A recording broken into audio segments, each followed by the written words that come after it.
तो मेरे भाई साल 2025 की शुरुआत हो गई है। 3 जनवरी से बॉर्डर गावस्कर ट्रॉफी का 5वां और आखिरी टेस्ट मैच खेला जाना है। और उससे पहले जो आप मेलबर्न में टेस्ट मैच हारे हो, सिडनी जाते हुए ना सिर्फ अब आपके WTC खेलने का सपना जो है वो पूरी तरीके से तकरीबन खत्म हो चुका है, बल्कि उसके साथ साथ 2014 के बाद से बॉर्डर गावस्कर ट्रॉफी पर अपना कब्जा आपका छूटने का डर भी आपको सता रहा है, क्योंकि 2017 से एक भी border Gavaskar trophy team India ने नहीं हारी है। पिछले मैच में अगर हमने एक दिन पूरे बैटिंग कर ली होती तो आज हम इस मैच में 1-1 जा रहे होते। मतलब तुम एक्साइटमेंट समझो, 1-1 आप जा रहे हो। सीरीज का 5वां आखिरी टेस्ट, न्यू ईयर्स टेस्ट है, साल की नई शुरुआत हो रही है, एक अलग ही माहौल होता। लेकिन इस समय आप पर अब सीरीज बचाने का दबाव है, बॉर्डर गावस्कर ट्रॉफी बचाने का दबाव है, और उसके साथ साथ WTC फाइनल के लिए अपनी जो बची खुची उम्मीदें हैं उसको जिंदा रखने का प्रेशर भी आपके ऊपर है। और उससे पहले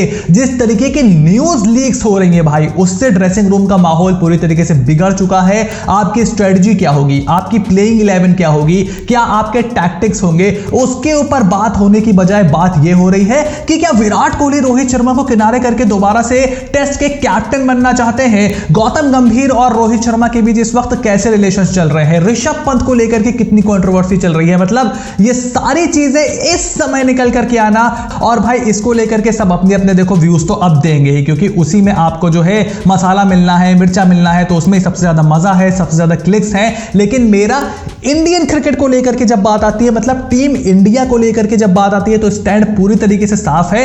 स्पेकुलेट देखो बहुत ज्यादा करने की जरूरत नहीं है। पिछले कुछ सालों में हमने देखा है कि काफी ज्यादा ऐसी प्लांटेड न्यूज निकल करके आती है, खास करके विराट कोहली के अगेंस्ट ऐसी न्यूज फटाफट से आपको देखने को मिल जाएगी। Because let's face it, he is a very very easy target. उसी के साथ अब ऋषभ पंत को भी मैं उस कैटेगरी में रख रहा हूं। जसप्रीत बुमराह बेचारे इतने सीधे साधे हैं, कुछ बोलते नहीं है, वरना उनके खिलाफ आप देखो हार्दिक पांड्या के साथ पिछले साल IPL में क्या हो रहा था आपने देखा होगा। So you can easily connect the dots and आप उस तरफ अपने दिमाग से खुद ही ले जाओ, अगर ले जा पा रहे हो तो। यहां पर हम बात करेंगे कि इस बड़े मैच के लिए टीम इंडिया की प्लेइंग 11 क्या हो सकती है। और इस समय जो रिपोर्ट्स निकल करके आई हैं, जिस वक्त रात में मैं ये वीडियो शूट कर रहा हूं, कि भाई ऋषभ पंत को बाहर निकालने की तैयारी हो रही है। आई मीन शुभमन गिल को आपने पिछले मैच में बिठा ही दिया था, उसके बाद ऋषभ पंत जिस तरीके के शॉट्स मार करके आउट हुए हैं, अब उनको इतने क्रूशियल मैच में सबक सिखाने की बात निकल करके आ रही है। इसमें कितनी सच्चाई है इस वक्त तो मैं नहीं बता सकता, लेकिन अगर टीम इंडिया की प्लेइंग 11 आपको मैं बताने की कोशिश करूं इस बड़े मैच से पहले, तो देखो जायसवाल और रोहित शर्मा यहां पर ओपनिंग करने वाले हैं। सवाल यह है कि क्या रोहित शर्मा का ये आखिरी टेस्ट मैच होने वाला है। वेल चांसेस इसके बहुत ज्यादा है, खास करके ये टेस्ट मैच आपका कैसा जाता है उसके ऊपर बहुत ज्यादा सवाल है, क्योंकि अगले 6 महीने फिर आपका तकरीबन कोई टेस्ट मैच नहीं होगा। आई थिंक जून के एंड में आप जब इंग्लैंड जाओगे वहां पर सीधे आपको खेलना पड़ेगा, कोई भी होम टेस्ट नहीं है, तैयारी का कोई मौका नहीं मिलेगा। IPL के सीधे बाद आपको जाना पड़ेगा,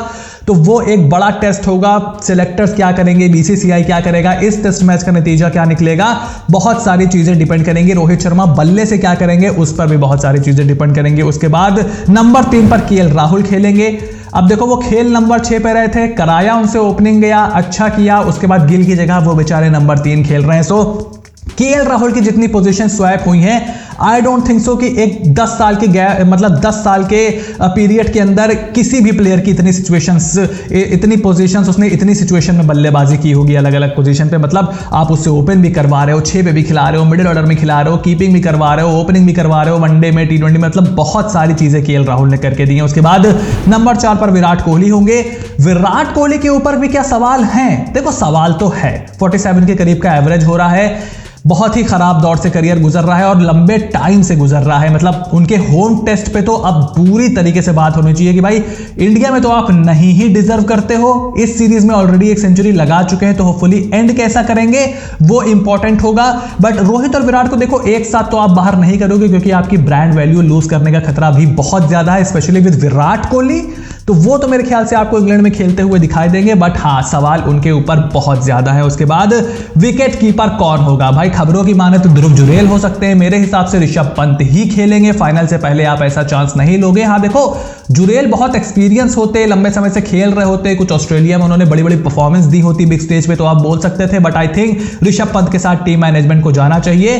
फिर आपके 3 all-rounder, Nitish Reddy number 6, Ravindra Jadeja number 7, Washington Sundar number 8, इनको आपको खिलाना चाहिए अपने एज अ फिनिशर के तौर पर आप खिला सकते हो, मतलब लोअर ऑर्डर बैटर, फिनिशर तो टेस्ट में क्या ही करोगे आप। मैं पर्सनली ये सोच रहा था कि क्या आप रविंद्र जडेजा की जगह शुभमन गिल को खिला सकते हो। उसके अलावा 3 फास्ट बॉलर जो आप खिलाओगे, Akashdeep, Jasprit Bumrah, Mohammed Siraj, I don't think कि इसमें अभी तो मुझे ऐसी कोई न्यूज़ निकल करके नहीं आई है कि बदलाव होने वाला है, and I don't think so कि उसकी बहुत ज़्यादा गुंजाइश भी है। बट जडेजा ने पहली पारी में 3 विकेट जरूर लिए थे पिछले मैच में, उसके अलावा बल्ले से he was doing really flat in those conditions. So I will think कि क्या आप शुभमन गिल को खिला सकते हो मिडिल ऑर्डर में, क्या आप उनको नंबर 5 पे कहीं बल्लेबाजी करवा सकते हो, क्योंकि रोहित जब जाएंगे तो विराट, मतलब बहुत अनफेयर रहा है शुभमन गिल के साथ यार, जिसने आपको गैबा में 92 रन की पारी जो उन्होंने खेली थी, उसके बाद से बेचारे देखो इंजरी से भी परेशान रहते हैं, साउथ अफ्रीका जाते हैं, कभी कैफ की इंजरी, फिर जाते हैं शिन की इंजरी, उससे पहले वर्ल्ड कप में उनके डेंगू हुआ जा रहा है, उसके बाद यहां उंगली टूटी जा रही है मैच से पहले, जहां अच्छी बैटिंग कंडीशन थी वहां बेचारे वो खेले नहीं।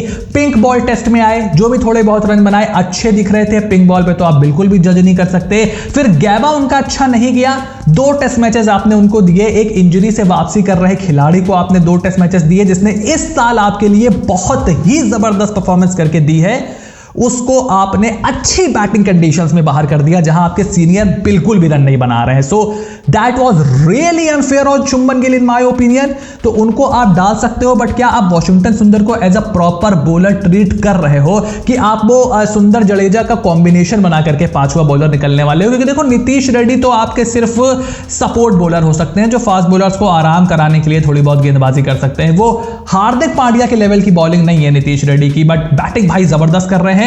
पहले टेस्ट मैच से ही मेरा मानना था कि उनको आपको टॉप 6 में ही बल्लेबाजी करवानी चाहिए थी। He is a good enough batsman, और आप अगर किसी को as a fast bowling all-rounder लेकर के आए हो तो आप उसको बिट्स एंड पीसेस की तरह फील ना करवाओ। पर देखो उन्होंने वहां पर भी अच्छा किया, लगातार अच्छा कर रहे हैं, पिछले मैच में शतक मार करके आए हैं। So I think now he has sealed that number 6 spot, especially in the overseas test. तो वो आप अब उनसे नहीं छीन सकते। जडेजा और सुंदर में से एक को खिलाओ। I think you should go with सुंदर, और मिडिल ऑर्डर में आप एक बल्लेबाज बढ़ा करके शुभमन गिल को खिला सकते हो। बट वो डिपेंड करता है कि टीम अब बाकी के 4 बॉलर्स के साथ कितना कॉन्फिडेंस है, क्योंकि ये बहुत मुश्किल कॉल है। अच्छा हुआ मुझे नहीं लेनी है, मुझे सिर्फ ओपिनियन देना है। सो आपका क्या ओपिनियन है मुझे कमेंट बॉक्स में लिख करके जरूर बताओ। चैनल को सब्सक्राइब करो, नोटिफिकेशन की घंटी बजाना बिल्कुल भी ना भूलना, ताकि ऐसी कोई भी वीडियो तुमसे बिल्कुल भी मिस ना हो। Stay tuned and I will see you soon in the next video.